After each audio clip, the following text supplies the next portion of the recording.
अस्सलाम वालेकुम, आप देख रहे हैं फितरत के राज और मैं हूं आपका होस्ट अब्दुल रज़ाक। आज की वीडियो में हम हमारी ज़मीन के इतिहास में रूनुमा होने वाली चंद ऐसी आफात का तज़किरा करेंगे जिन्होंने दुनिया और इस पर मौजूद जानदारों को लगभग ख़त्म ही कर डाला था। इसके अलावा मुस्तकबिल में किसी ऐसी आफत के नतीजे में ज़मीन पर से ज़िंदगी ख़त्म होने के ख़तरे के पेश नज़र कायम की जाने वाली सीड वॉल्स, जिन्हें डूम्सडे वॉल भी कहा जाता है, इनका तज़किरा भी आज की वीडियो में शामिल है। आइए जानते हैं।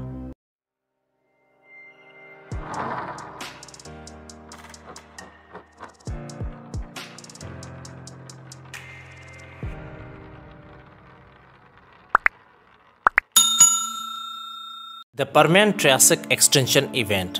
ज़मीन पर डायनासोर्स के वजूद से भी करोड़ों साल पहले पेश आने वाली इस आफत को मौत अजीम के नाम से भी जाना जाता है, जिसके नतीजे में समुद्र और खुश्की पर मौजूद जानदारों की 96% आबादी नीस्त नाबूद हो गई थी।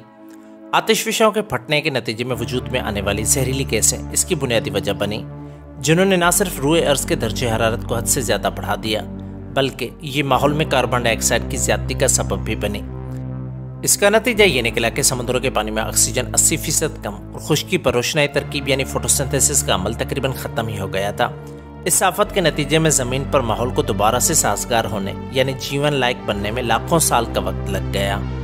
The Chicxulub impact. हमारी ज़मीन ने आसमान से खलाई पत्थर की सूरत में आने वाली इस आफत का सामना आज से तकरीबन 6.5 करोड़ साल पहले किया था। यही वो खलाई पत्थर था जो डायनासोर्स के खात्मे का सबब बना। जमीन से टकराने के नतीजे में पत्थरों के पिघलने की वजह से वजूद में आने वाला 93 मील चौड़ा गड्ढा आज भी गल्फ ऑफ मैक्सिको में देखा जा सकता है। इस टक्कर की वजह से आग के शोलों ने हजारों किलोमीटर इलाके को अपने लपेट में ले लिया और एस्टेरॉयड टकराने के इम्पैक्ट की वजह से ऊंची सुनामी लहरों ने जमीन के तकरीबन खुश्क हिस्सों से जिंदगी का सफाया कर दिया। इस टक्कर के नतीजे में उठने वाली लाखों टन राख ने एक बहुत बड़े अरसे तक सूरज की किरणों को रोके रखा, जिसके नतीजे में आने वाली आइस एज ने जिंदगी को मजीद दुश्वार बना दिया। एक अंदाजे के मुताबिक चिक्सल्यूप इम्पैक्ट की वजह से धरती पर 75% आबादी तकरीबन खत्म हो गई थी। The Toba super volcano eruption.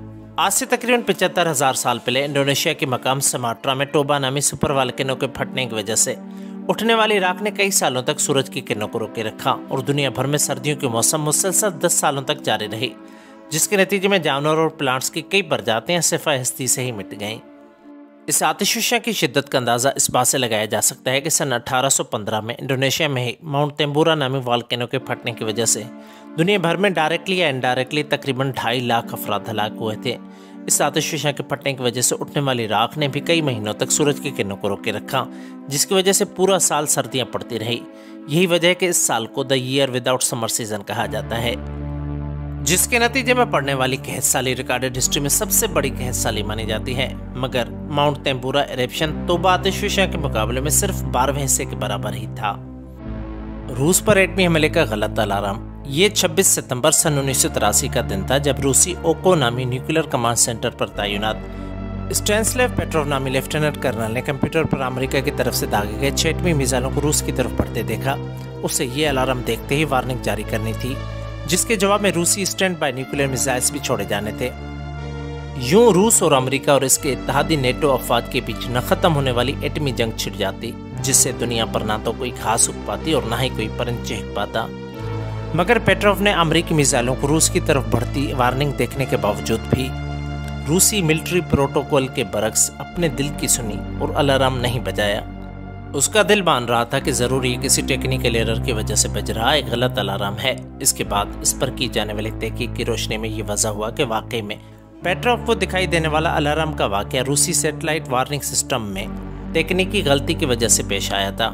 यूं एक शख्स के दुरुस्त फैसले ने दुनिया को नाकाबिले तलाफी तबाही से बचा डाला। आइए अब दुनिया में कायम ऐसी सीड वॉल्स के बारे में जानने की कोशिश करते हैं जिनका मकसद वीडियो में बयान की गई आफात के खतरात के पेश नज़र बीजों को हज़ारों सालों तक महफूज रखना है। लेकिन इससे पहले आपसे एक छोटी सी गुजारिश है कि बराए करम वीडियो को लाइक और चैनल को सब्सक्राइब करें। शुक्रिया। नॉर्वे के स्वालबोर्ड नामी छोटे से जजीरे और इंग्लैंड में मौजूद मिलेनियम नामी सीड बैंक्स में लाखों अक़साम के दरख्तों और पौधों के बीज और इंसानों समेत तकरीबन सभी जानवरों के जेनेटिक मटेरियल्स को महफूज किया गया है, ताकि दुनिया पर से एक बार जिंदगी ख़त्म होने के बावजूद भी सैकड़ों या हज़ारों सालों के बाद भी साजगार माहौल होने पर दोबारा से जिंदगी को बहाल किया जा सके। यही वजह है कि इन सीड वॉल्स को डूम्सडे वॉल भी कहा जाता है।